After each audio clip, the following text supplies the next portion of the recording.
penyelidikan, untuk memenjarakan mereka. Itu adalah dampak-dampak sosial lainnya. Dan tentu dengan korupsi ini juga akan memperlambat pembangunan. Seperti itu, akan menurunkan kualitas pembangunan. Gedung yang mungkin seharusnya bernilai 1 triliun, tapi ketika dia dikorupsi tidak akan bisa sebagus apa yang diharapkan. Seperti itu. Nah, inilah dampak eksistensi korupsi. Kemudian juga tingkat kepercayaan masyarakat kepada birokrasi, kepada PNS akan turun. Karena kalau kita lihat sekarang banyak PNS, mungkin ASN, para pejabat ya ditangkap, sehingga masyarakat tidak akan lagi percaya kepada dunia birokrasi, dunia pemerintahan. Nah, inilah dampak buruk yang secara sistematik akan terjadi jika korupsi itu masih menggurita. Seperti itu. Nah, ini coba kita bayangkan, salah satu mungkin yang masih kita ingat dengan baik adalah kasus korupsi IKTP. Itu konon katanya nilainya adalah 2,3 triliun. Bayangkan dengan sekalian, apa yang bisa kita gunakan dengan angka sedemikian besar itu, uang sebanyak itu. Apa? Coba, kita bisa membeli 50 pesawat dan 50 tank tercanggih, membangun 1000 jembatan baru, atau menggratiskan biaya kesehatan, atau membeli nasi kotak yang cukup untuk seluruh penduduk Indonesia selama setengah bulan. Bantuan sudah 50.000 usaha baru. Bayangkan, dengan satu kasus korupsi, kalau tidak salah mega korupsi ya, ini ya istilahnya ya, IKTP. Seperti itu. Belum lagi korupsi yang lainnya, kasus Hambalang, kasus yang lainnya seperti itu. Nah, mungkin kalau kita sebagian pasti ya sudah tahu apa sih itu korupsi ya. Secara umum, secara prinsip pasti kita sudah ada gambaran tentang korupsi itu. Nah, korupsi itu adalah tindakan melawan hukum dengan maksud memperkaya diri sendiri, orang lain, atau korupsi yang berakibat merugikan negara atau perekonomian negara. Undang-Undang Tipikor Nomor 20 Tahun 2001. Pengertian korupsi menurut Bank Dunia adalah pemanfaatan kekuasaan untuk mendapat keuntungan pribadi. Nah, sebenarnya apa sih yang bisa menyebabkan terjadi korupsi ini? Nah, ini banyak berbagai teori yang mengatakan sumber-sumber atau penyebab dari korupsi itu sendiri. Mungkin di sini saya akan menyampaikan satu teori yang secara umum banyak diambil, yaitu teori dari Jack Bologna, Gone Theory, GONE. Keserakahan, greedy. Kemudian yang kedua, kesempatan, opportunity. Kebutuhan, need. Kemudian yang ketiga, expose. Serakahan, orang yang namanya manusia, konon katanya kalau belum mati, kalau belum tersumpah oleh tanah mulutnya itu, dia hasratnya itu tidak akan pernah putus. Seperti itu. Itulah yang menyebabkan manusia itu penuh dengan keserakahan. Konon seperti itu. Kemudian kesempatan, dan korupsi itu jika terjadi jika ada kesempatan, gitu kan? Seperti istilah Bang Napi, gitu kan? Apa tuh? Saya udah lupa, udah pernah lihat beritanya, udah lama ya Bang Napi, gitu kan? Kemudian kebutuhan need, mungkin dengan adanya kebutuhan yang makin meningkat, biaya sekolah yang tinggi, biaya kesehatan yang makin tinggi, apalagi sekarang BPJS yang naik, seperti itu ya. Nah, itu dengan adanya peningkatan kebutuhan, kadang-kala orang ingin mencari jalan untuk bisa memenuhi kebutuhannya, seperti itu. Tidak hanya mungkin memenuhi kebutuhan dasar, tapi juga kebutuhan untuk ekspresi diri, ingin jalan-jalan kemana, ingin punya apa, ingin punya ini, seperti itu. Kemudian expose, bahwa yang namanya korupsi itu baru bisa diketahui ketika dia bisa terungkap, seperti itu. Kadang-kala orang akan merasa nyaman ketika korupsinya itu tidak bisa terungkap, tidak diketahui oleh orang umum. Maka kemudian ketika melakukan korupsi itu secara diam-diam atau tidak terungkap. Nah, inilah 7 perbuatan yang dikategorikan sebagai korupsi menurut Undang-Undang 20 Tahun 2001, Undang-Undang Tipikor. Yang pertama yaitu yang merugikan keuangan negara. Syaratnya seperti itu yang pertama. Kemudian suap. Selanjutnya penggelapan dalam jabatan. Kemudian pemerasan, perbuatan curang atau fraud. Kemudian benturan kepentingan dalam pengadaan. Kemudian gratifikasi. Nah, dari 7 unsur utama ini, itulah yang masuk dalam kategori perbuatan korupsi berdasarkan Undang-Undang Tipikor. Nah, mungkin rekan-rekan sekalian pernah disampaikan bahwa di lingkup Ditjen Perbendaharaan itu sendiri yang namanya korupsi masih terjadi. Cuma memang sudah tidak sekompleks dengan ditjen yang lain.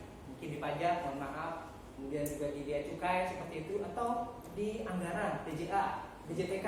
Ya, mungkin kita masih menemukan kemarin berita-berita yang besar, penangkapan oknum sebagai fasilitator anggaran, kemudian penangkapan AR, suatu kantor pajak seperti itu, kepala kantor pajak, atau di bea cukai seperti itu. Nah, khusus di Ditjen Perbendaharaan berdasarkan laporan dari Inspektorat Jenderal bahwa untuk terjadinya korupsi yang sifatnya dia sistem dan penyalahgunaan kewenangan itu sudah sangat terminimalisir. Yang ada adalah hanya tinggal terkait dengan pengadaan barang dan jasa, yang nantinya adalah unsur korupsi yang bersifat umum, yang dimanapun ada. Tapi kalau namanya mungkin penyelewengan SP2D, kemudian anggaran seperti itu sudah tidak terjadi lagi karena kita sudah by system, kita sudah meminimalisir terjadinya potensi korupsi dari pelaksanaan tupoksi kita, ya, teknis kita seperti itu. Dan satu lagi yang mungkin juga terjadi di tempat yang lainnya adalah terkait dengan gratifikasi. Nah, dalam kesempatan kali ini saya ingin mengerucut sedikit mengenai pembahasan kita tentang materi korupsi ini terkait dengan gratifikasi.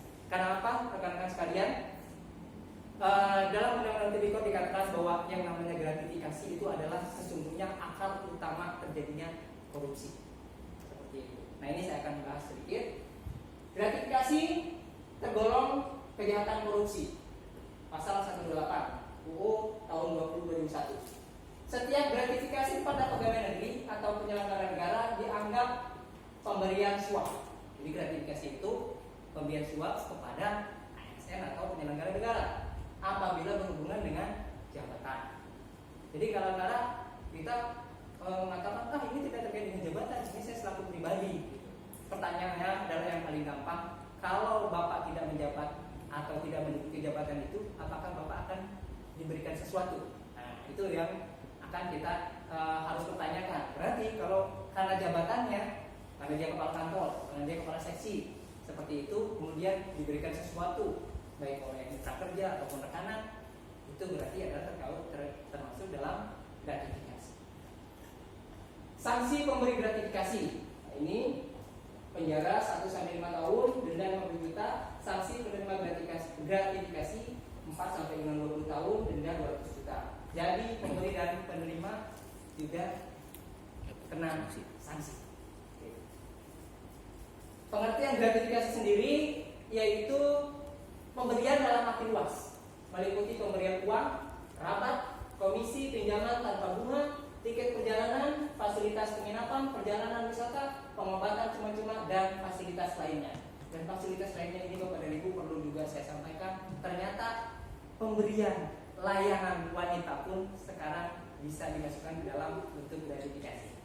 Mungkin Bapak dan Ibu pernah mendengar kasus Muhammad Amin, Amin, suaminya dari pedangdut, apa? Lupa saya nama pedangdut itu ya. Nah, itu dia kena OTT dengan gratifikasi. Kristina ya? Iya kan? Wah, ini ternyata pengamat dangdut ya Bapak kita satu ini. Ya, Kristina ya, seperti itu. Nah, Amin ini beliau itu sudah kaya, hartanya sudah banyak gitu ya. Nah, ketika dia terkena OTT, ternyata terungkap bahwa gratifikasi yang diberikan oleh si pemberi adalah dalam bentuk wanita. Nah, diketahui kan kita di berita bahwa beliau itu ditangkap di OTT di hotel bersama seorang wanita. Jadi beliau tidak ditangkap dengan barang bukti materi seperti itu. Nah ini, jadi ya sudah mulai sangat canggih juga. Kenapa gratifikasi termasuk korupsi? Nah ini di pasal 2 ayat 1 UU Tipikor dikatakan setiap orang yang secara melawan hukum atau melakukan perbuatan memperkaya diri sendiri atau orang lain atau korporasi, atau kita juga nggak, mungkin kita tanpa korupsi dengan memperkaya orang lain, gitu kan. Kayak ngerasain juga, tapi orang lain jadi kaya. Baik itu sadar ataupun tidak, tapi menyalahi kewenangan atau melawan hukum itu termasuk. Yang dapat merugikan keuangan negara atau perekonomian negara. Dan gratifikasi tidak dianggap sebagai suap apabila penerima menyampaikan laporan kepada Komisi Pemberantasan Korupsi selama-lamanya 30 hari sejak menerima gratifikasi tersebut. Gratifikasi yang wajib dilaporkan, gratifikasi yang dianggap suap yang akan kena undang-undang tipikor, yang diterima oleh pegawai yang berhubungan dengan jabatan berlawanan dengan tugas kewajiban. Ini kategorinya yang dianggap suap harus diterima oleh pegawai yang berhubungan dengan jabatan. Kemudian gratifikasi ditujukan kepada unit kerja dari pihak yang mempunyai benturan kepentingan. Contoh mungkin kantor kita mendapat bantuan tiba-tiba dari salah satu satker gitu ya, bantuan sarana olahraga. Misalkan kita tuh bola volinya itu kan udah hancur tuh, tiba-tiba mendapat bantuan bola voli yang paling bagus harga 2 juta seperti itu dari satker kepada kantor. Nah ini juga bisa jadi termasuk ke dalam gratifikasi yang sifatnya berpotensi sebagai suap seperti itu, walaupun diberikan kepada kantor, karena bisa kepada pribadi juga kepada unit kerja. Gratifikasi yang tidak wajib dilaporkan, hadiah langsung atau undian, prestasi akademis, keuntungan bunga dari penempatan dana, investasi atau kepemilikan saham secara pribadi. Nah, kewajiban kita selaku ASN Kemenlu yaitu menolak gratifikasi yang berhubungan dengan jabatan dan berlawanan dengan kewajiban atau tugas yang bersangkutan. Nah, ini memang kita perlu sangat berhati-hati sekali karena bisa jadi kita membedakannya antara gratifikasi dengan hubungan baik gitu ya, dengan intimasi dengan seseorang itu agak sulit. Kadang-kadang mungkin kita sekeluarga datang ke restoran makan seperti itu, banyak keluarganya, keluarga besar 20 orang, tiba-tiba ada satker gitu kan yang melihat kita, dan kita tanpa sadar ternyata dibayarin sama dia. Ketika kita sudah mau pulang, tagihannya besar. Nah, dibayarkan 20 orang, misalkan 100.000 orang berarti 2 juta gitu. Tapi tiba-tiba katanya udah dibayarin Pak, yang tadi Bapak tadi. Nah, kita harus hati-hati tuh, gitu kan? Jangan-jangan itu dia berlaku kepada kita seperti itu karena kita pejabat, gitu kan? Karena kita selaku KPPN seperti itu. Nah, oleh karenanya ya mungkin kita perlu berhati-hati juga, dan saya juga sudah sampaikan kepada mitra kerja kita tidak perlu seperti itu. Kita ketemu di warung kopi, kita ketemu di warung makan, restoran, tidak perlu misalkan ada bayarin seperti itu, tidak usah, tidak perlu. Kemudian melaporkan penolakan gratifikasi pada unit pengelola gratifikasi, pengendali gratifikasi, melaporkan penerimaan gratifikasi yang tidak dapat ditolak kepada UPG atau secara langsung kepada KPK. Nah, ini mungkin saya sedikit lebih spesifik lagi mengenai aturan pengendalian gratifikasi di lingkungan Kementerian Keuangan. Ini berdasarkan PMK nomor 7 tahun 2017, rekan-rekan sekalian. Arti gratifikasi tadi sudah sempat disebutkan di depan dalam UU Tipikor nomor 20. Di sini dari gratification, pleasure, kesenangan yang bersumber dari hasrat, satisfaction, puasan, fulfillment, pemenuhan, appeasement, pemenuhan tuntutan, grate, memoles, grateful, berterima kasih, gratitude, perasaan terima kasih, gratify, menghadiahkan, memuaskan, menyenangkan. Banyak ya ininya ya, arti yang berkaitannya. Gratifikasi menurut Kamus Besar Bahasa Indonesia adalah uang hadiah kepada pegawai di luar gaji yang telah ditentukan. Itu berdasarkan KBBI kalau sekarang disebutnya. Pengertian gratifikasi ini sama tadi berdasarkan UU 20. Pemberian dalam arti luas sama seperti tadi ya, rabat, diskon, baik yang diterima di dalam negeri maupun di luar negeri, baik yang dilakukan dengan menggunakan sarana elektronik atau tanpa sarana elektronik. Kalau sekarang udah canggih gratifikasi itu, bisa jadi kita ada dapat pembayaran tiket pesawat secara tiba-tiba seperti itu, atau fasilitas-fasilitas lainnya. Kemudian praktik kemudian adalah netral dan wajar. Jadi ada yang mengatakan Bapak dan Ibu sekalian rekan-rekan bahwa yang namanya gratifikasi sebenarnya katanya sudah membudaya di Indonesia. Tapi kemudian diprotes oleh para seniman, Pak, yang namanya budaya itu harus bernilai estetis, harus bernilai baik gitu kan, dipandang orang senang. Nah kalau namanya korupsi atau gratifikasi kan gak baik gitu kan. Jadi janganlah dikatakan budaya. Tapi itu ada prakteknya, karena sekalian ternyata pemberian atau memberi itu secara netral atau wajar sudah ada di negara kita sejak zaman dahulu kala, sejak zaman kerajaan dahulu kala. Mungkin kita suka lihat, suka dengar baca, dahulu itu kan ada upeti kan seperti itu ya, ada pemberian atau gimana dari orang kecil kepada rakyat kepada pemerintah seperti itu ya. Nah ini menurut agama juga, kita semua agama saya kira diperintahkan untuk saling berbagi ya, saling memberi hadiah. Di Islam pun sama, kita memberi hadiah kepada sesama, kepada teman, kepada keluarga, itu wajar. Artinya prakteknya memang sudah biasa. Kemudian juga ada peristiwa-peristiwa spesial, ada yang ulang tahun, ada yang menikah seperti itu. Nanti nih mungkin hati-hati Mas Tino. Ya Mas Tino, iya Mas Tino ya, bukan Mas Alvin ya. Mas Tino, tadi pagi saya sebut Mas Alvin. Nikah ini nanti uploadnya gede Mas, jangan sampai ada lebih dari 1 juta. Dilaporkan, kalau lebih dari 1 juta dilaporkan tuh. Dibagi-bagi Bang. 900. Apalagi ada namanya, tiba-tiba ada namanya dari keluarga besar KPPN tua. Hati-hati Mas, gitu kan. Dia nanti ini. Nah ini unik Bapak dan Ibu sekalian, jumlah daripada pegawai KPK kita itu kurang lebih kalau nggak salah 7.000. Tapi kalau di Brunei itu pegawai KPK-nya 3 kali lipat dari negara kita, 3 kali lipat dibayangkan. Padahal negaranya kecil, penduduknya sedikit seperti itu. Terus ditanya gitu, Pak, KPK di sana kerjanya ngapain? Gitu.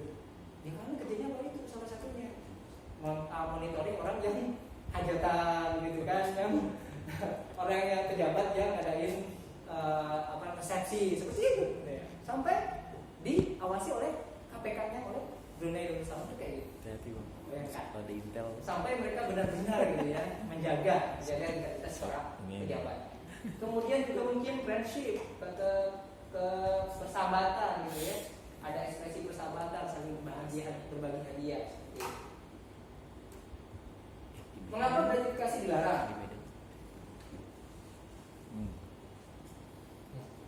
Gratifikasi pemberian merupakan unsur penting dalam suatu mekanisme pemberian hadiah, yang mana banyak masyarakat Indonesia masih menganggap bahwa memberi hadiah merupakan hal yang murah.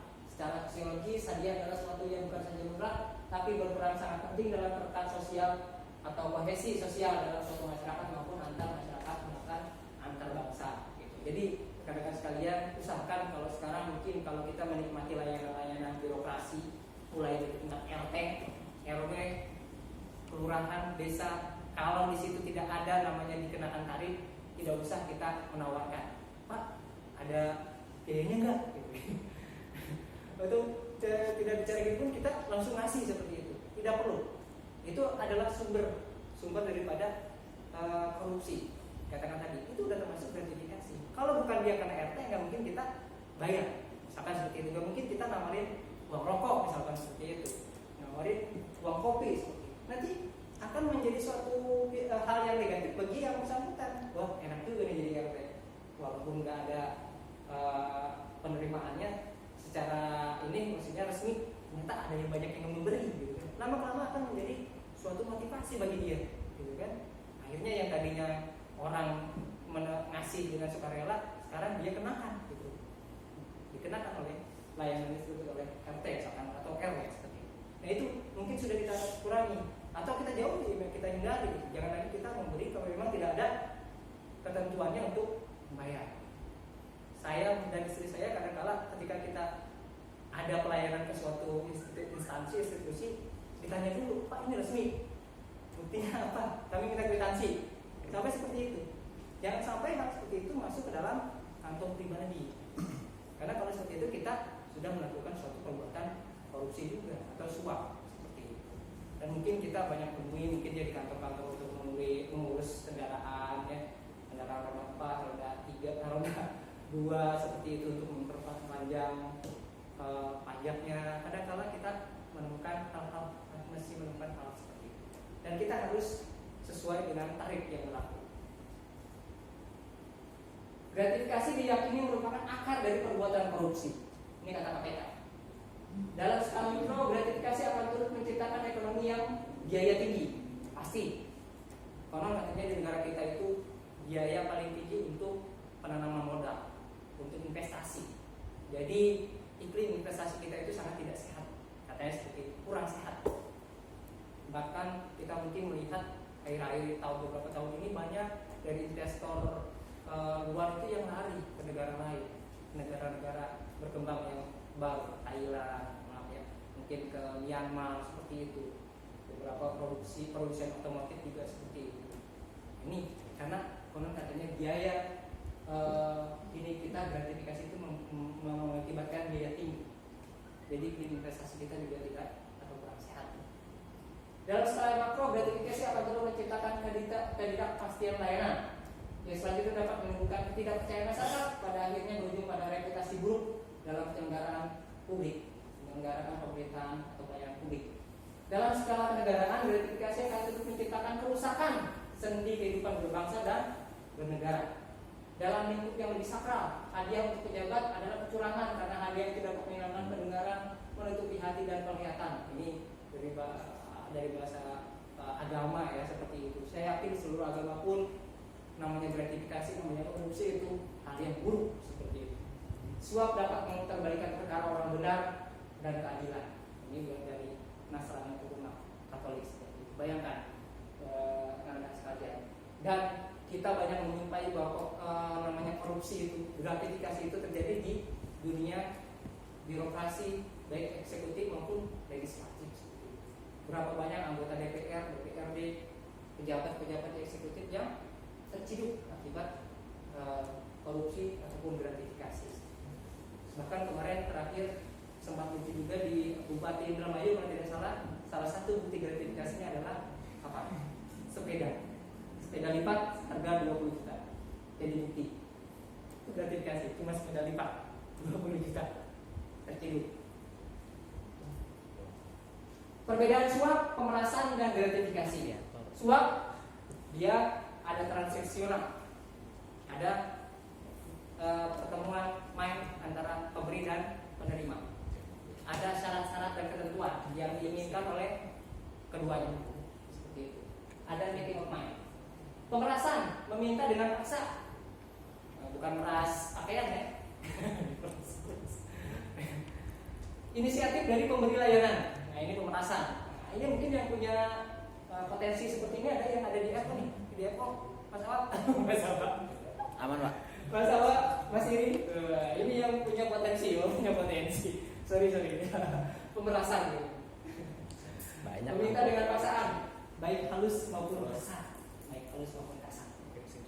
Kemudian gratifikasi, tidak ada meeting of mind, tidak ada pertemuan maksud atau tujuan dari salah satu orang seperti itu. Kadang-kala kita menganggapnya karena hubungan sosial, hubungan pertemanan gitu seperti itu. Tapi dengan adanya hal seperti itu kadang-kala mempengaruhi kita konflik of interest kita di dalam melaksanakan tugas. Tidak perlu transaksional, artinya bisa kadang ujuk-ujuk, bisa tanpa diatur. Kadang-kala waktunya juga tidak pasti.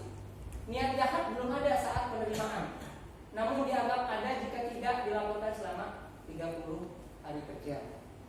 Ini Bapak dan Ibu sekalian, yang namanya gratifikasi.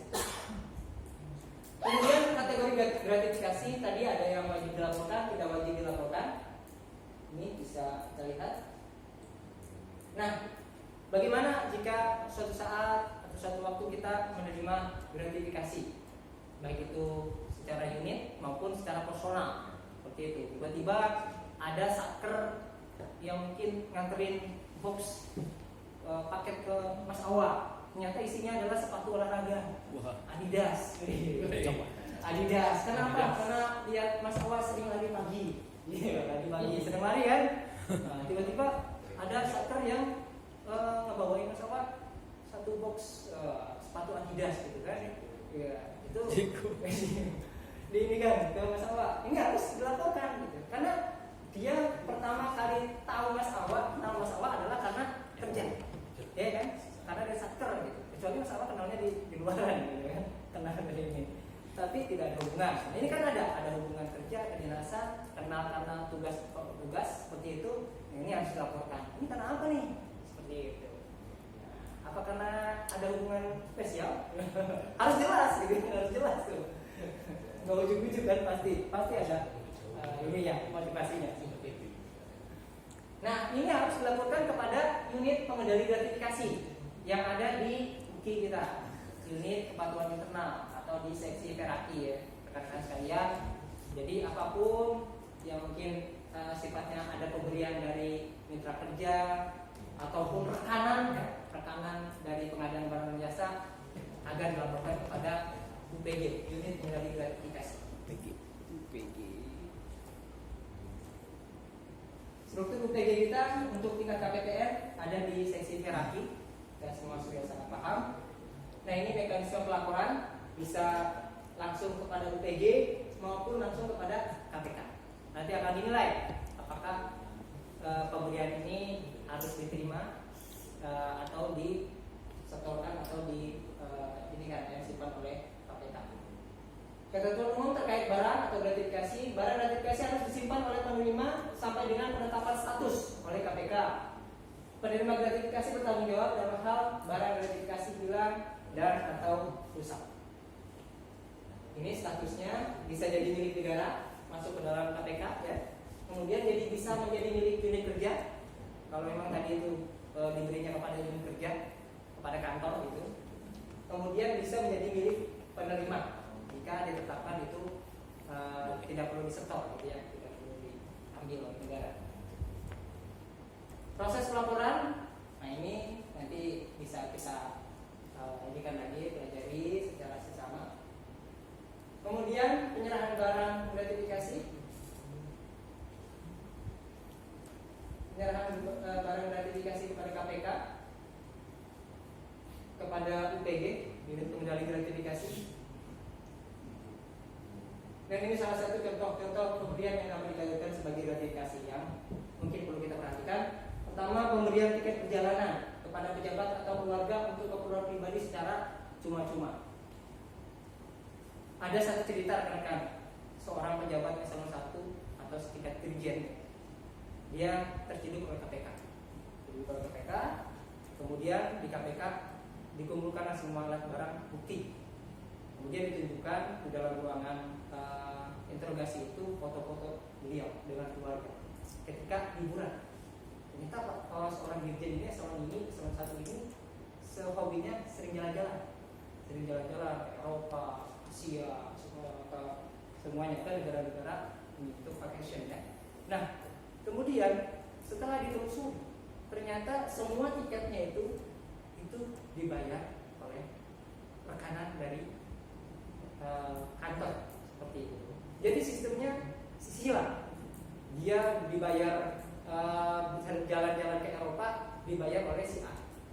Kemudian jalan-jalan ke Asia, ke Jepang dibayar oleh si B. Jadi banyak, semuanya bayarin. Dan itu dia ketahuan juga dia bisa masuk ke restoran di Jepang itu yang hanya presiden yang bisa masuk ke situ. Yang sekali makan satu orang bisa 50 juta, kira seperti itu. Kemudian anaknya itu tiba-tiba foto bapaknya, kemudian di belakang ada rekanan, diunggahlah kemudian di media sosial. Nah, kemudian diketahui oleh KPK, ini bapak bisa masuk ke sini dari mana gitu? Ke restoran ini gitu kan? Wah, ini anaknya ternyata keceplosan, dia pamer kan? Saya bisa masuk ke restoran paling top di Jepang, gitu kan? Diunggah, ternyata di situ foto bapaknya, di belakang ada rekanan. Bahkan ada rekan kerja yang bayarin dia seperti itu.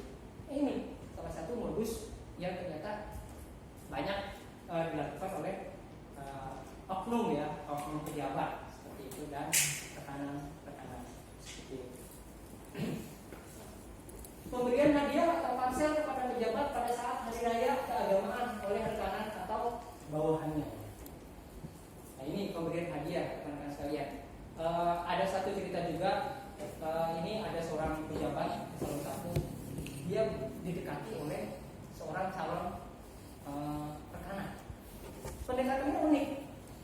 dia datang terus kenalan terus kasih nama, bukan. Tapi si rekanan ini dia pertama-tama cari lokasi di mana bapak itu parkir, Pak Dirjen itu parkir.